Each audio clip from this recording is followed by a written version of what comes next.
Well, I've been looking forward to this moment for a really long time. My first steps on my very own dirt, and man, what a feeling this is.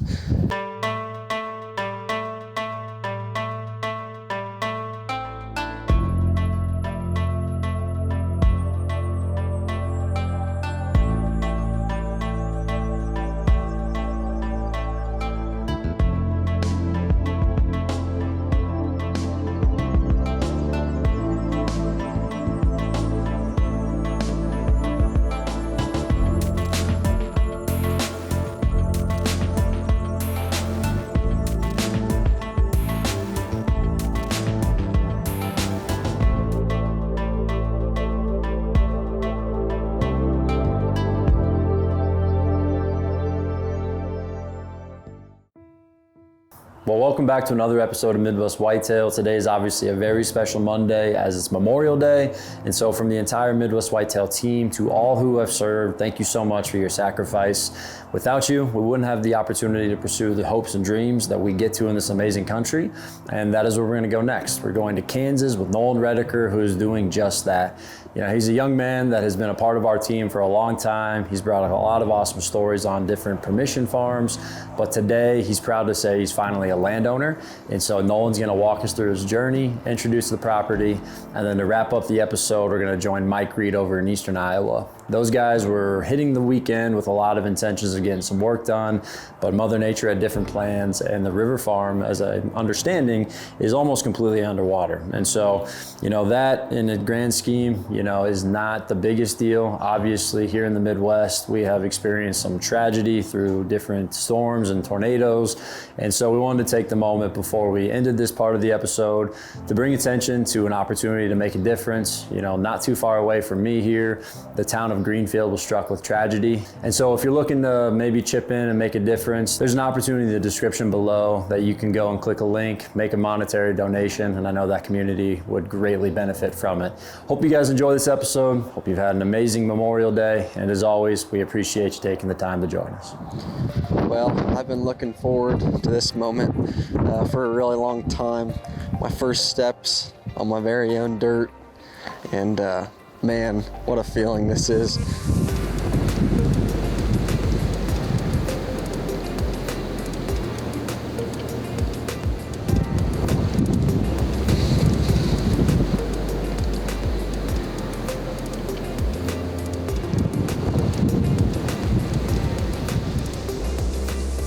Well, it's been a fun day looking around in here, and I'm excited to see what the future holds for this 40 acres.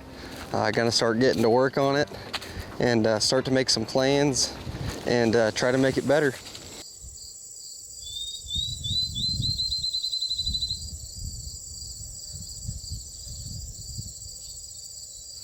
Well guys, welcome to the show this week. As I'm sure you can tell by my expression and by the title of the video, this is one I've been really excited to bring you guys. But before we get into that, for those that don't know who I am, my name is Nolan Redeker.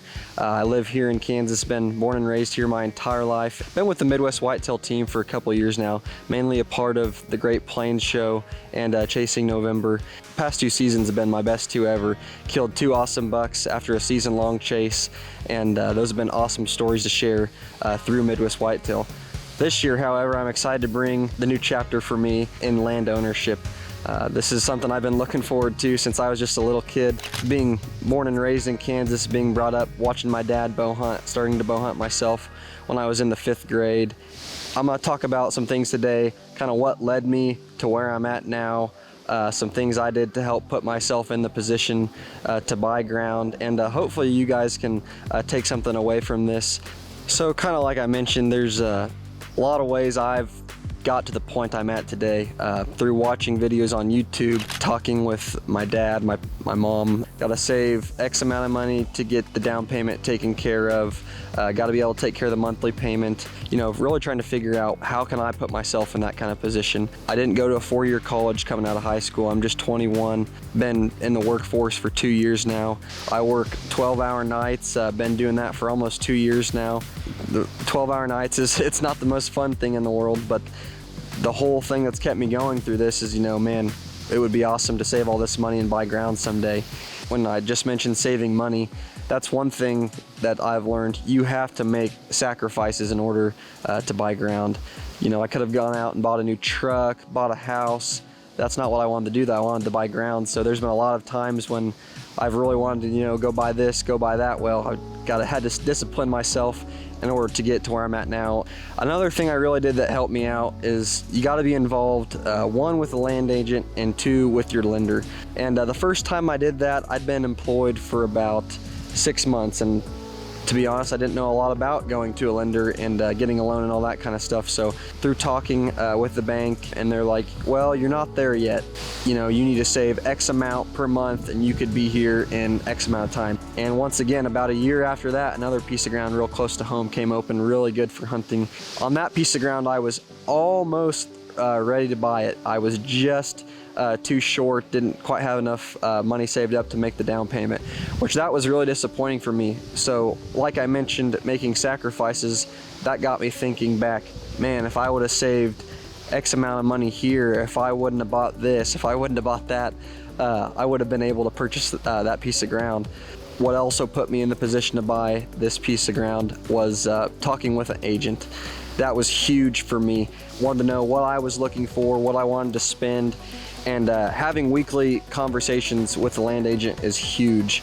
That puts you on the doorstep. They're gonna let you know when they have a listing getting ready to come open, and just actively searching and being involved with them. But the main thing for me was having good people around you. Your relationships are everything. A lot of guys, you know, say it's not what you know, it's who you know, and the people that I've surrounded myself with have really helped me put myself in this position. You know, that led me to today. Ownership of this 40 acres. Like I mentioned, I closed on March 22nd, and since then I've been on cloud nine ever since. You know, my mind's constantly rolling, trying to think of what I can do here, how I can make it better than it is now. It's already super good here in Kansas. It's very rare to find 40 acres of straight timber, and that's what I have here. So it's going to be really fun to enjoy this over the next coming years, and share these stories with you is something I'm really looking forward to. You know, today I want to touch on some future plans I have for it, maybe kind of give a tour that'll lead us into that.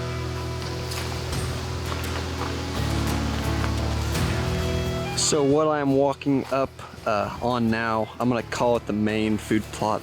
It's pretty centralized within the 40 acres, and my plan for the future is to add on over here to my northwest onto this food plot.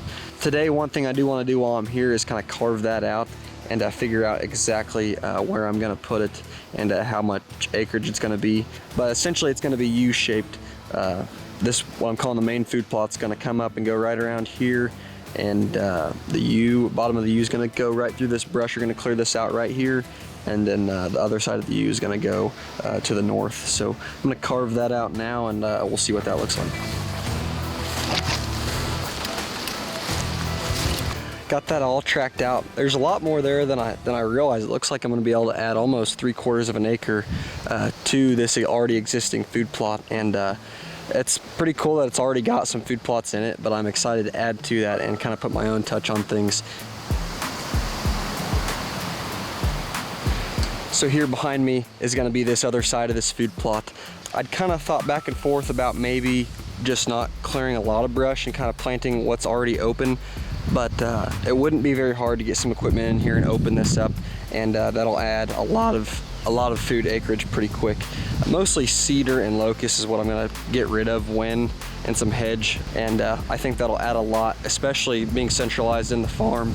And I have really good access coming from the south, which I'm going to show here after a while, but should be an awesome food plot to hunt here in the middle.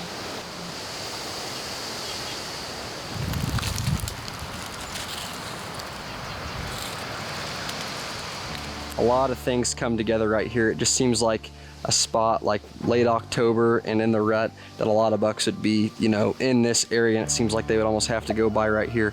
Like I mentioned, there's two ridges. One kind of comes in from the southwest, and then what I'm going to call the main ridge on the 40 acres runs east to west right here, and it just seems like it all pinches right here. But there's a good cedar right back here, and I can have really good cover back in there, kind of sneak in from the bottom side of the ridge. Not terrible far off the road, so I think I can get in and out of here fairly easily. And this will be a good spot to hunt on a south wind, blowing it off the back side of the ridge.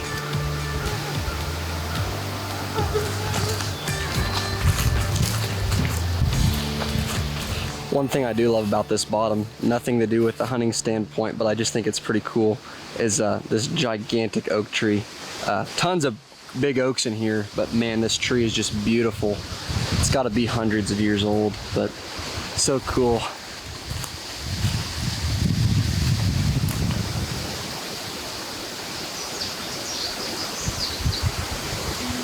Man, every time I come down in here, I'm thinking, man, I gotta come bring my poles and try to fish this creek. But the creek is one thing I really attracted me to this property. It is the same creek line that I actually shot Deuce on 2 years ago, and so I have a lot of experience hunting along this creek, and it's one that the bucks run a lot during the rut. Not close enough that I think I'll share any of the same bucks that I hunt where I shot Deuce, but just pretty cool. I love the creek system. It sits pretty centralized in the middle of the 40 acres, so should bring a lot of deer through, and hopefully bring me some new bucks in the middle of the rut.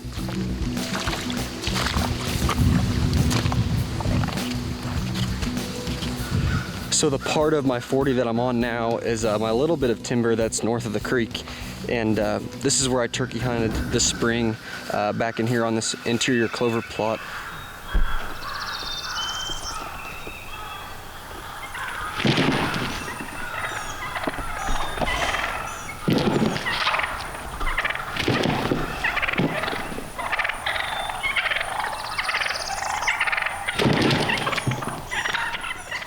Well, that was pretty darn cool. Awesome on my own property. I think this will be a unique place in the fall. There's a lot of big ag to the north, and I think this is a spot where I can slip in here early in the morning before the deer get back in here to bed, and catch them coming into this clover plot before they go back to bed.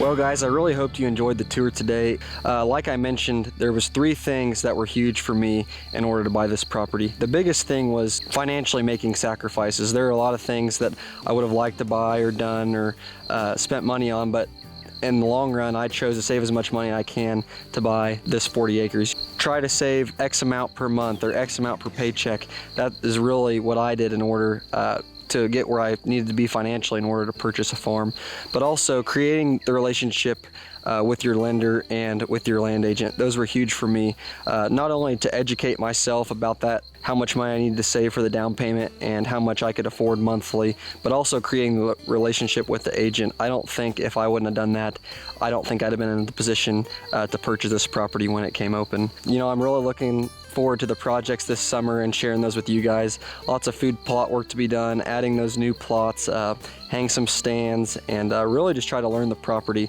I'm excited to, you know, implement the cutty link on this property. Once season hits, I really plan to just stay out completely. I think it's a property that if you overpressure it, I don't think the bucks will bed in here. Overall, my goal is to implement the cutty link and hunt when the cameras tell me to hunt, and other than that, stay completely out during the season.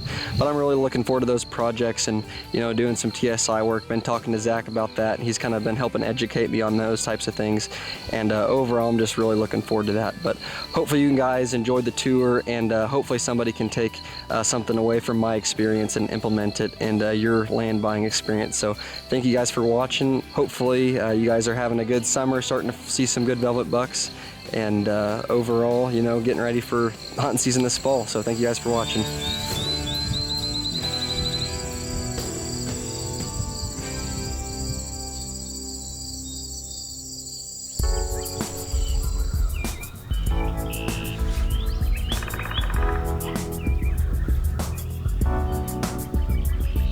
Well, congratulations to Nolan on achieving the dream of land ownership. I remember when I purchased my first farm and what that felt like. It's a surreal feeling for deer nuts like us, and I'm really excited to see what he's gonna do with that property and what kind of bucks he's gonna produce out there.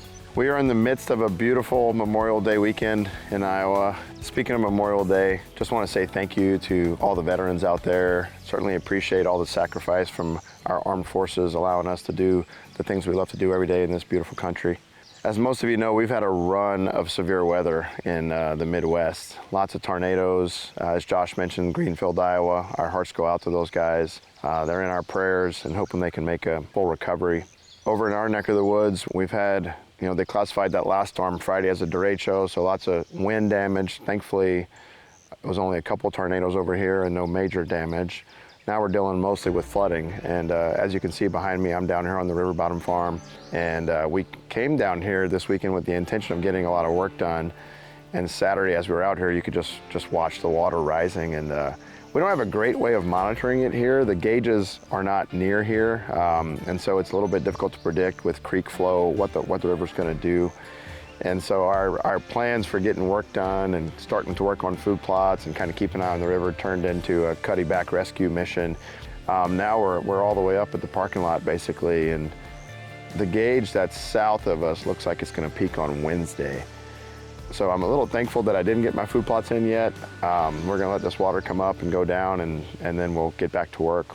Certainly a little concern for all the pheasant and turkey nest. I think we're just a couple weeks before the majority of them are hatched, and so we're probably going to lose a lot of nests. And also with the fawns, just riding around yesterday, I came across 4 newborn fawns, and some of them were strong enough to get up and run, and they were going through the water, and others weren't quite yet. So I'm sure there's going to be some fawn loss, and also it's going to make them a little bit more subject to predation, being on the high ground. So we'll see how we come out of it. Obviously this ground's meant to go underwater. It's been going underwater forever, and we'll see how it goes. We'll take you guys along. We're going to see what this does to us for the rest of the year.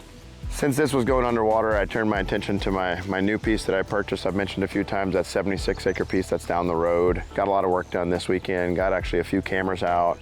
Got some food plots sprayed. Got lanes mowed where I want them. And really excited after spending a little more time out there to see what we can turn that place into. We'll be doing a full breakdown on that farm in the coming weeks. I'm really, really excited about that place. It's always fun to get on a new piece and see what it can turn into. Another exciting thing is the cuttybacks are starting to show these bucks putting on some antlers. I'm just starting to get pictures of some cool ones. They're out past their ears. They're starting to sprout their G2s, and just love this time of year. It's a great time to get the X1 supplement out and supplement that antler growth. Ryan will put on the screen the link to the X1 supplement if you guys are in the market for some. As always, we really appreciate you guys watching, and we'll see you back next week.